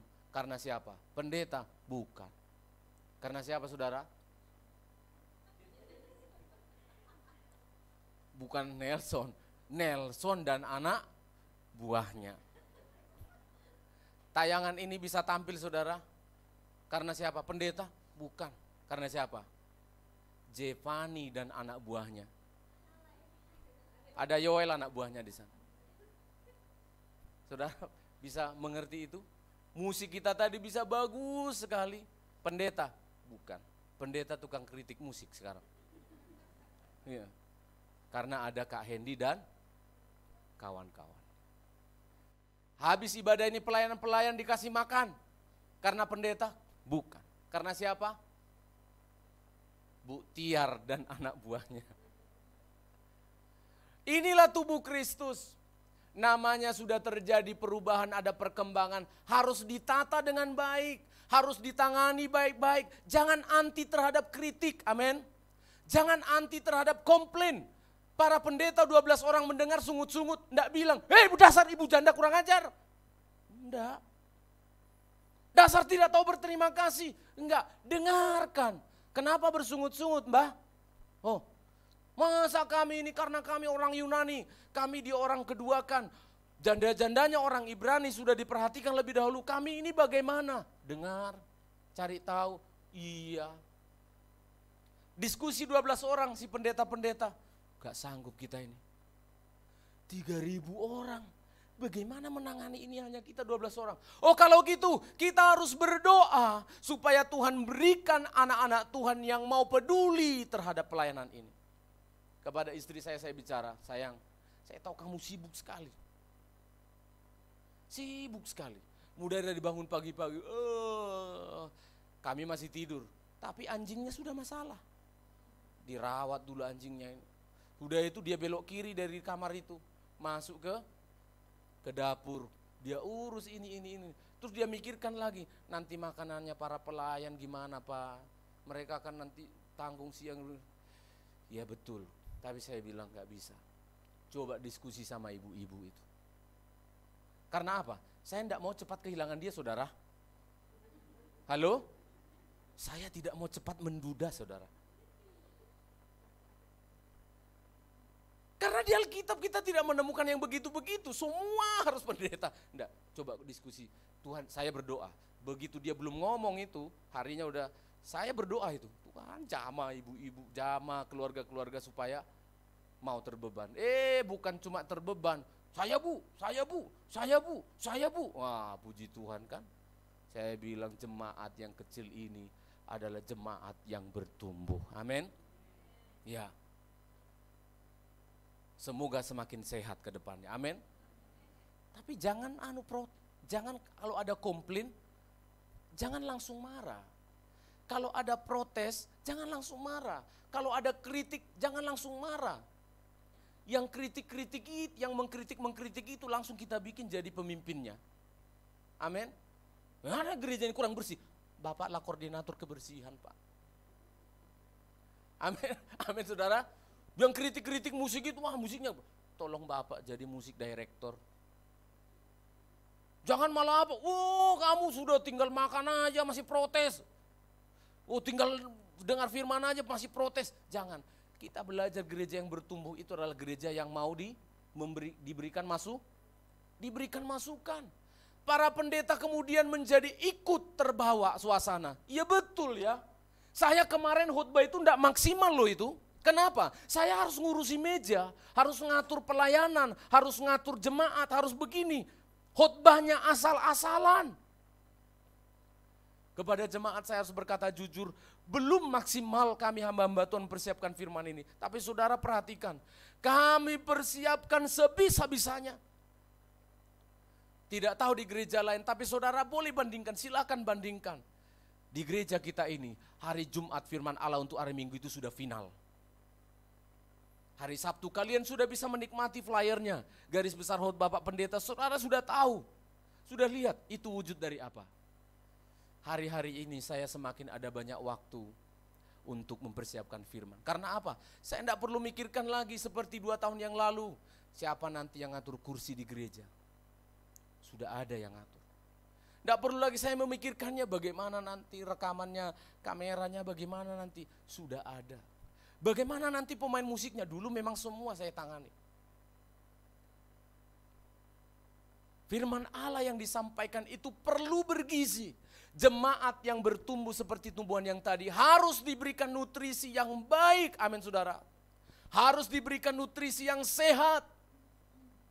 Pertumbuhan tidak bisa tidak harus dengan firman Allah. Ayat yang terakhir, saya harus akhiri. Ayat yang ke-7. Inilah yang membuat terjadinya pertumbuhan gereja lebih besar. Apa itu? KKR-nya banyak-banyak? Enggak. Ayat 7, tolong bacakan. Firman Allah makin tersebar. Makin apa saudara? Firman Allah makin tersebar. Bukan para artis yang diperbanyak, tapi firman Allah yang tersebar terus. Dan jumlah murid di Yerusalem makin bertambah banyak. Iya. Juga sejumlah besar imam menyerahkan diri dan percaya. Kalau kita bikin rumus matematikanya hanya satu. Orang bertambah banyak karena apa? Menurut ayat 7 itu loh. Firman Allah makin tersebar, jumlah murid makin bertambah. Kalau kita buat rumusnya, pertambahan dari jemaat menjadi murid-murid Tuhan. Rumusnya apa? Rumus utamanya adalah sebarkan firman Allah. Saya ulangi, sebarkan firman Allah menghasilkan pertumbuhan gereja. Di zaman itu tidak ada media sosial. Sulit menyebarkan firman Allah secara cepat. Karena 12 rasul-rasul itu adalah tubuh yang fisik, tidak bisa gampang kemana-mana. Saya bilang sembari saya mempersiapkan firman Allah ini saudara, hati saya bergelora. Wow, potensi untuk menumbuhkan jemaat di masa sekarang ini sangat-sangat bisa, sangat-sangat memungkinkan. Apa? Peranan dari apa saudara? Multimedia. Saya kasih tahu, saya dorong kepada multimedia. Tolong bantu saya sebagai pendeta menyebarkan firman ini dengan baik. Amin. Tolong bantu. Tolong firman Allah ini supaya bisa cepat tersebar dengan baik. Ini keluhan hati saya, ini jeritan hati saya. Saya harus berkata, tolong supaya firman Allah ini tersebar. Disebut di sini, firman Allah makin tersebar mengakibatkan jumlah murid bertambah banyak. Saya bukan pakar church growing, pertumbuhan gereja. Saya bukan pakarnya di situ. Tapi saya mendapatkan hari ini dari firman Allah. Makin banyak firman Allah tersebar, makin bertumbuh. Terbukti memang, gereja-gereja di luar sana saya banding-bandingkan, saya perhatikan, iya betul. Multimedia mereka bagus. Multimedianya mereka mau berinovasi. Multimedianya mereka mau bergerak. Membuat apa?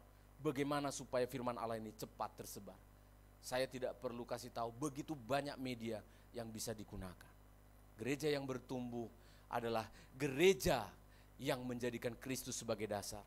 Gereja yang bertumbuh adalah gereja yang bisa menangani persoalan yang dihadapi di dalam gereja tersebut. Tuhan memberkati kita semua.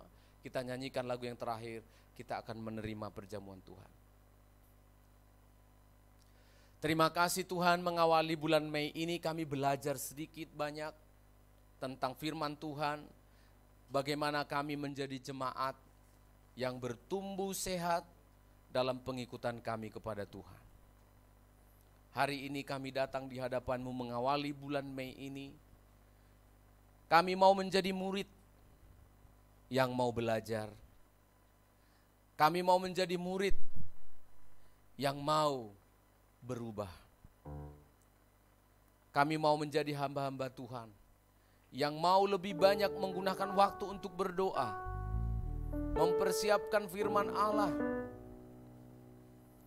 agar firman Allah ini tersebar dengan baik dan nama-Mu dimuliakan Tuhan.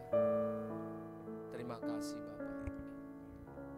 Tak akan pernah ku sesali mengiring Yesus, sepanjang hidupku, lewati lembah air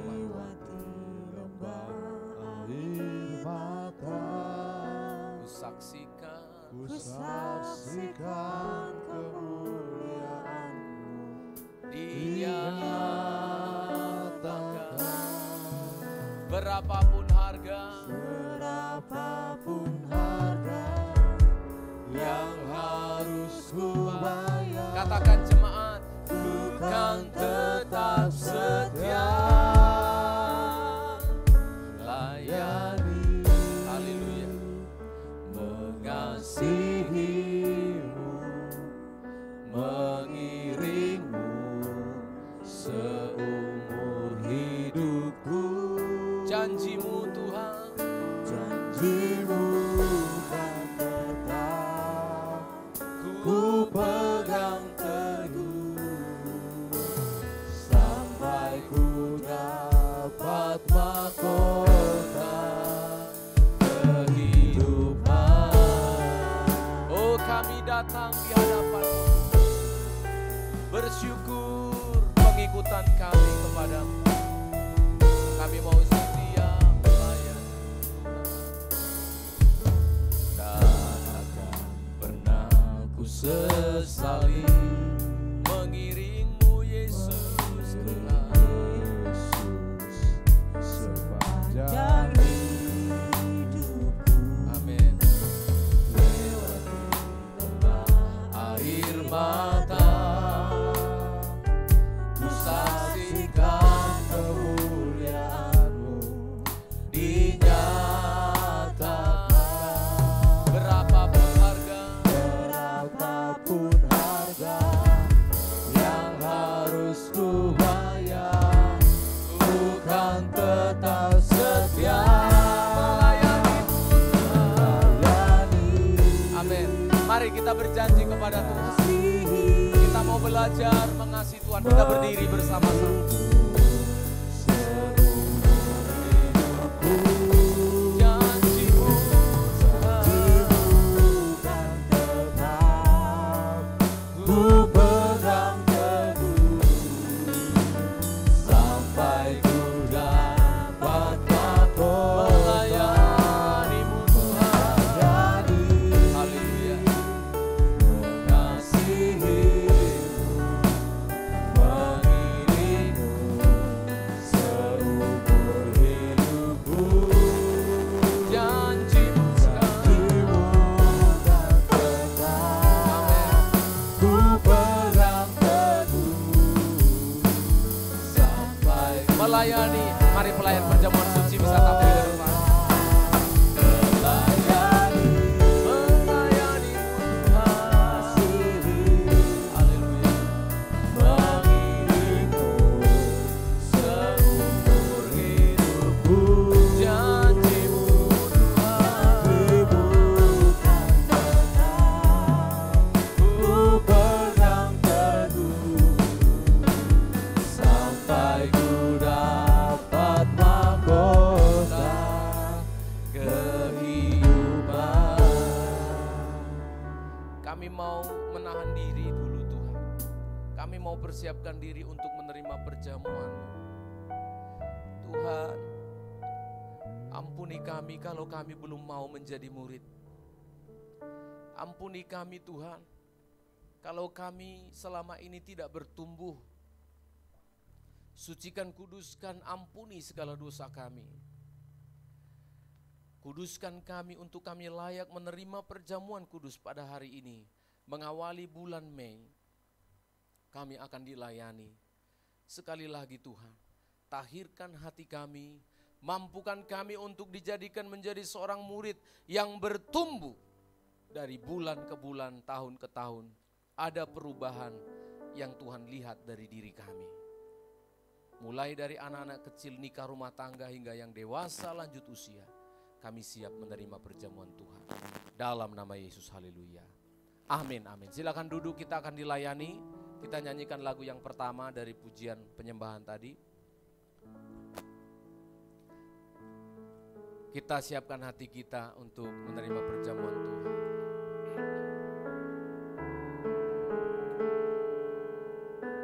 Terima kasih Tuhan.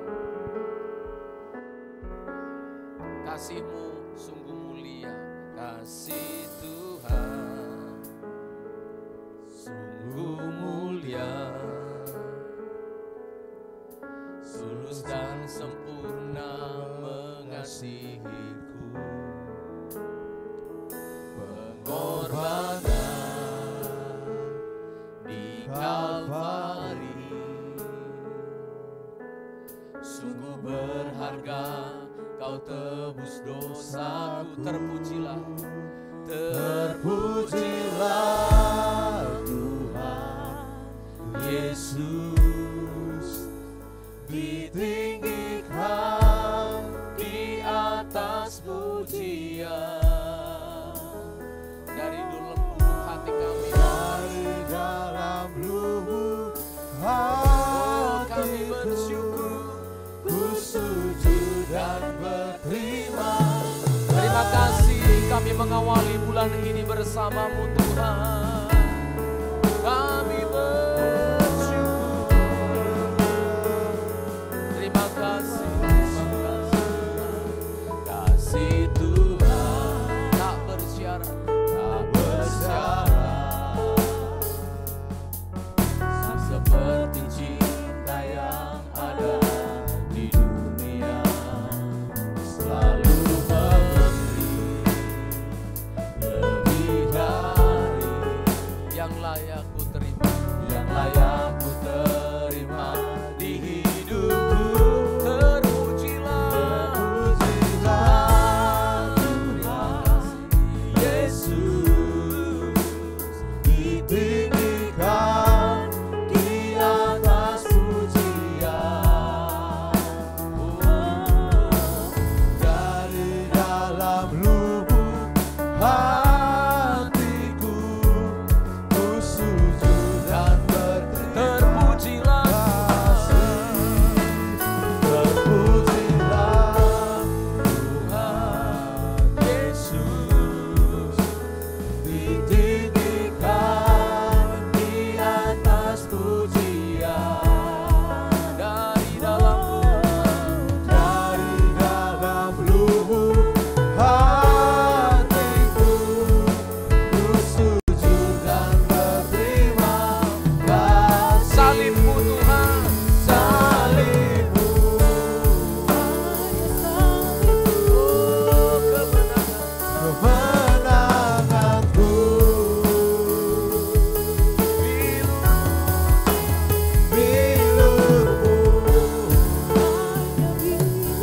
Yang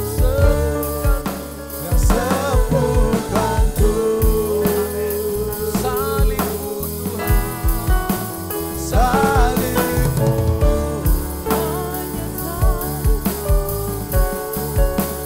Kemenanganku. Haleluya.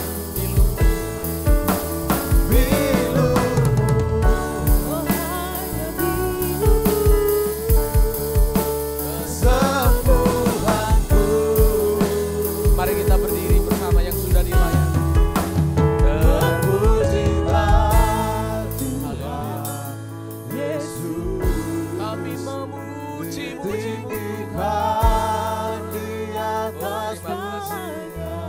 Terima kasih Tuhan. Dari dalam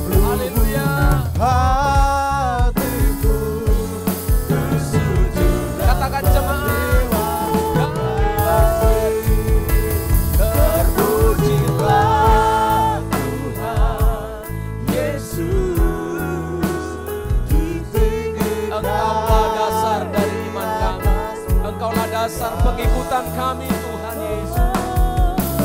Dari dalam lubuk hatiku, ku sujud dan Dari dalam lubuk hatiku, dari dalam lubuk hatiku, ku sujud dan berterima kasih. kami berterima kasih Tuhan. Terima kasih Tuhan. Engkau memperhatikan kami menjadi jemaat yang bertumbuh. Kami mau bertumbuh Tuhan. Kami tidak mau tetap menjadi kanak-kanak rohani. Kami mau berubah. Kami mau bertumbuh. Kami mau dewasa. Oh, kami bersyukur. Kami mau berdoa untuk pendeta-pendeta, untuk hamba-hamba Tuhan, supaya Tuhan berikan mereka kekuatan dan hikmat Allah mempersiapkan nutrisi firman Allah bagi kami. Ampuni kami Tuhan yang kurang peduli terhadap para pembicara. Ampuni kami Tuhan yang kurang memperhatikan para hamba-hamba Tuhan. Padahal pertumbuhan rohani kami tergantung dari apa yang mereka tabur. Sehat-sehatlah semua hamba-hamba Tuhan. Tuhanlah yang memelihara keluarga para pendeta. Tuhanlah yang melindungi mereka. Supaya firman Allah yang dipersiapkan untuk pertumbuhan jiwa kami, rohani kami, bisa disampaikan dengan baik. Ada waktu untuk para hamba Tuhan mempersiapkan semuanya. Kalau jemaat sudah bertumbuh, tidak lemah, tidak cengeng, tidak banyak persoalan, tidak banyak persungutan, maka hamba Tuhan pun bisa tenang mempersiapkan firman Allah. Hari ini kami mengangkat roti, kita angkat roti. Hari ini kami mengawali bulan ini lagi Tuhan. Dengan satu komitmen yang baru, kami mau menjadi murid yang berubah, murid yang bertumbuh, murid yang tahan dan tangguh. Bukankah roti yang kita pecah-pecahkan adalah persekutuan dengan tubuh Kristus? Jika engkau percaya, makanlah dengan imanmu. Dalam nama Yesus kami mau bertumbuh.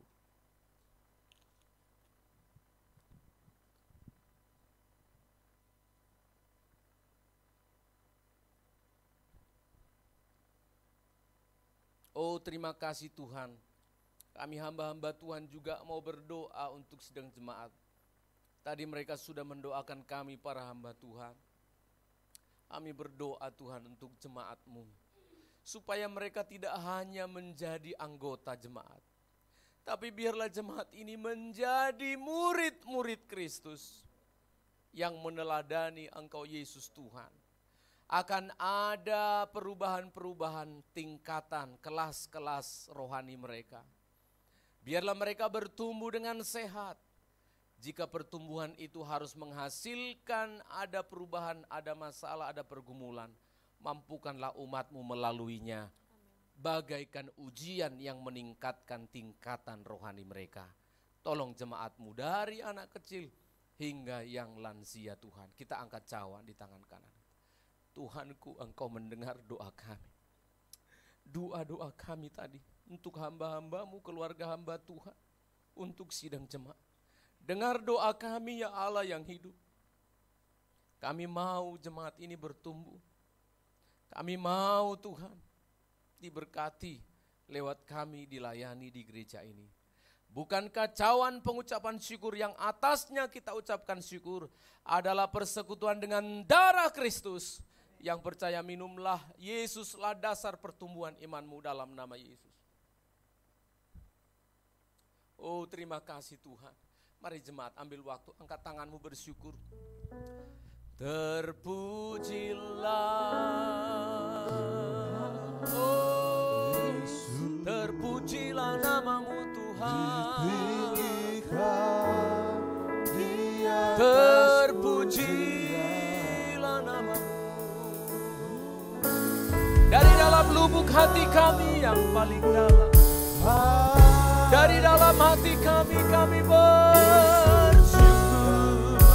Mari jemaat, angkat tanganmu. Terpujilah Yesus Tuhan. Yesus ditinggikan di atas pujian. Dari dalam lubuk hatiku bersujud berterima kasih.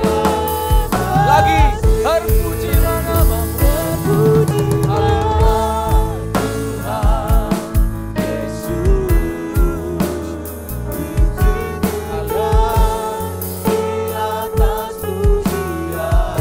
Dari dalam lubuk hatiku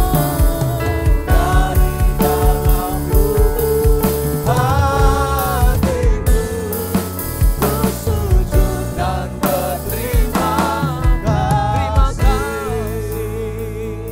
Dalam nama Yesus kami berterima kasih kepadamu Allah yang hidup. Haleluya. Amin, amin. Silakan. Semuanya ada berdiri. Amin. Kita bersyukur buat firman Tuhan yang kita terima, kita diajarkan menjadi murid. Amin. Menjadi murid yang bertumbuh, menjadi murid Kristus. Mari kita berikan persembahan yang kedua untuk kas gereja kita. Kita naikkan pujian kita, Ku kan bangkit.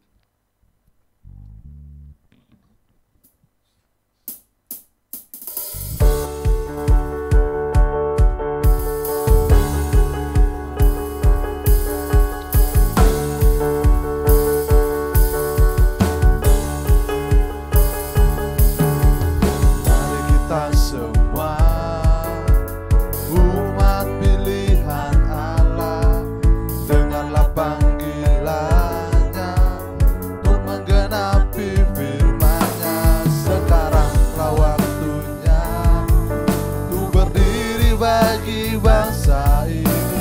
Mari maju umat pemenang. Mari kita semua, mari kita semua umat pilihan Allah, dengarlah panggilannya untuk menggenapi firman-Nya. Sekaranglah waktunya untuk berdiri bagi bangsa ini. Mari maju umat pemenang. Bukan bangkit, nyatakan kemuliaan-Nya. Bukan bangkit, nyatakan kebesaran-Nya. Sampai setiap lutut bertelut, semua lidah mengaku Yesus Kristus Dialah Tuhan, Raja segala raja. Dialah Raja. Terima kasih buat Bapak Ibu buat setiap persembahannya. Pada saat ini kita akan mendengarkan pengumuman ibadah kita untuk 1 minggu ke depan. Hari Selasa ada ibadah doa jam 6 sore di tempat ini. Ada ibadah umum jam 8 pagi seperti biasa di tempat ini. Dan jam 10 ada ibadah anak sekolah minggu di tempat ini juga. Dan hari Sabtu ada ibadah youth jam 6 sore. Mari Bapak Ibu yang punya anak atau muda-mudi bisa dibawa biar kita bersama-sama memuji Tuhan. Kita akan tutup ibadah ini. Saya mengundang semuanya untuk berdiri. Ada tambahan pengumuman, Bu? Gak ada. Mari kita tutup ibadah ini. Kita naikkan dari refnya. Terpujilah.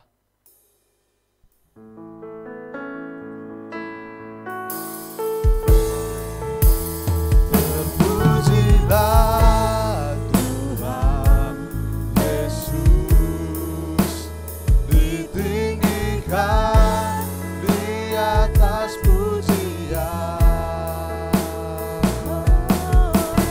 Dari dalam lubuk hatiku, sujud dan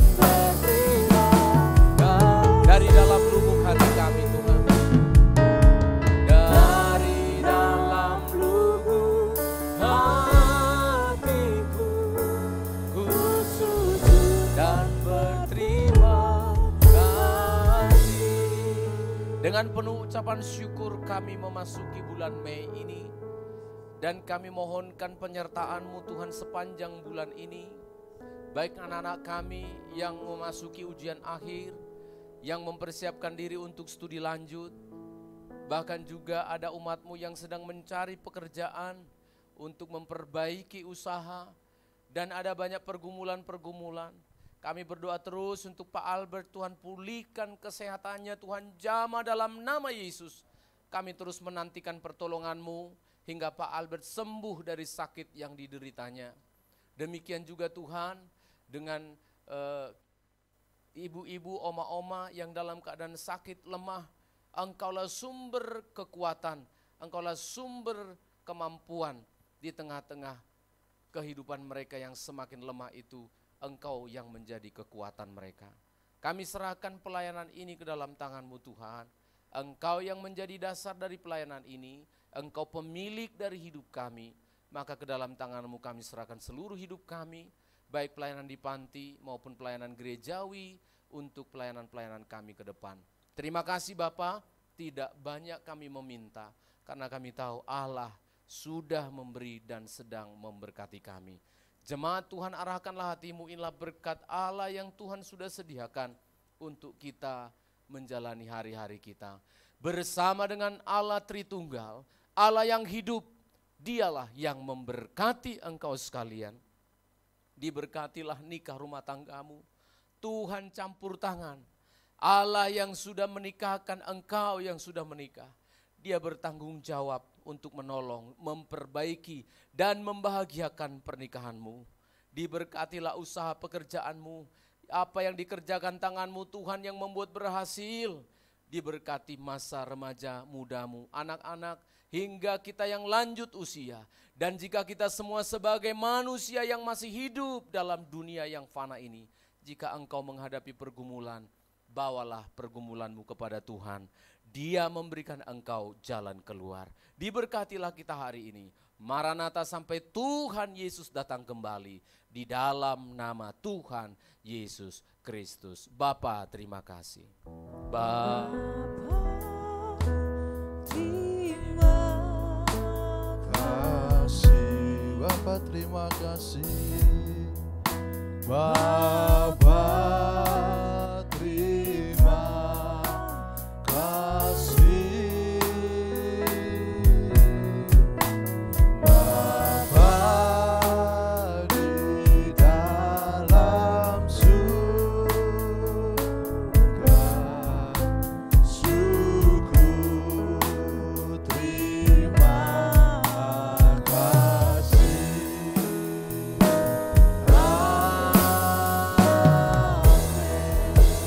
Selamat hari Minggu, Tuhan Yesus memberkati.